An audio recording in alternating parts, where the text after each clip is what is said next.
Quran Surat An-Nisa ayat 10. A'udzu billahi minasyaitonir rajim.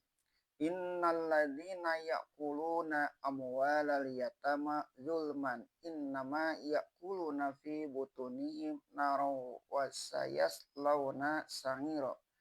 Sesungguhnya orang-orang yang memakan harta benda anak-anak yatim dengan aniaya lain tidak melainkan menelan api ke dalam perut mereka, dan mereka akan masuk ke api yang bernyala-nyala.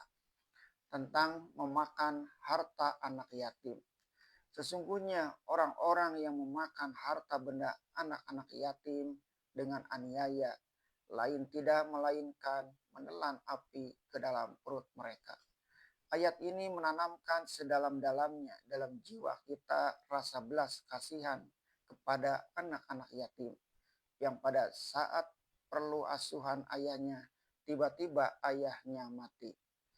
Ada harta peninggalan ayahnya, dia sendiri belum dapat menguasainya karena masih kecil. Terletaklah tanggung jawab ke atas pundak pengasuh yang tinggal, entah pamannya sendiri atau abang-abangnya yang lebih tua yang tidak patut dinamai yatim lagi sebab sudah dewasa. Ayat ini mengandung pula ancaman kepada orang-orang yang bertanggung jawab di keliling anak yatim supaya menjaga jangan sampai ada kecurangan. Kecurangan terhadap anak yatim berarti memakan api, memenuhi perut sendiri dengan api. Memakai harta anak yatim dengan curang akan membakar pula harta lain yang bukan harta anak yatim. Hidup si curang akan selalu laksana terbakar karena keluhan anak yang teraniaya. Datang lagi ujung ayat menjelaskan. Dan mereka akan masuk ke api yang bernyala-nyala. Dalam ancaman pertama dikatakan bahwa harta itu akan berupa api yang mereka suap dan mereka makan, lalu masuk ke perut mereka. Sekarang datang pula lanjutan, yaitu kemudian diri mereka sendiri seluruhnya masuk ke api. Mereka akan berpakaian api, yang masuk perut ialah makanan ataupun pangan, yang dibawa masuk ke api bernyala ialah badan diri. Artinya sandang pakaian. Bagaimanapun pada lahir kelihatan mereka kaya dengan harta aniaya. Tetapi mereka telah terbakar dan akhirnya pasti hangus. Di dunia akan berlaku kebakaran batin sebab kejujuran tidak ada lagi.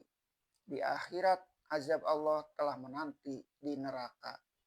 Tersebutlah dalam salah satu hadis rangkaian kisah Mi'raj bahwa Rasulullah SAW melihat orang-orang yang disuruh makan batu granit yang telah hangus merah berapi.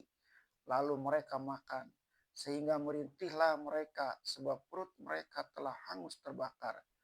Bernyalalah Rasulullah kepada Jibril. Bertanyalah Rasulullah kepada Jibril, apa sebab begini dahsyatnya siksaan yang mesti diterima orang ini? Lalu Jibril menjawab, beginilah siksaan yang akan diterima oleh orang-orang yang memakan harta anak yatim dengan aniaya. Oleh sebab itu, bertali dengan ayat 9 di atas, jika seseorang yang akan meninggal merasa takut anak cucunya akan terlantar lemah setelah dia tinggalkan, karena dia tahu bahwa keluarga yang karib tidak jujur, tidak ada salahnya jika semasa hidupnya dia sendiri yang menentukan orang yang dipercayai untuk menjadi wali pengawas harta anak yang akan ditinggalkan yatim. Kalau anak banyak, ada yang telah dewasa dan ada yang masih kecil. Sedang yang telah dewasa ada yang kurang dipercayainya untuk memegang amanah adik-adiknya. Bolehlah dia menentukan salah seorang antara mereka yang lebih dipercayainya untuk menjadi wali adik-adiknya. Tidak juga ada salahnya kalau dia meminta perlindungan negara. Sebagai yang pada zaman Belanda kita namai Wiskamer.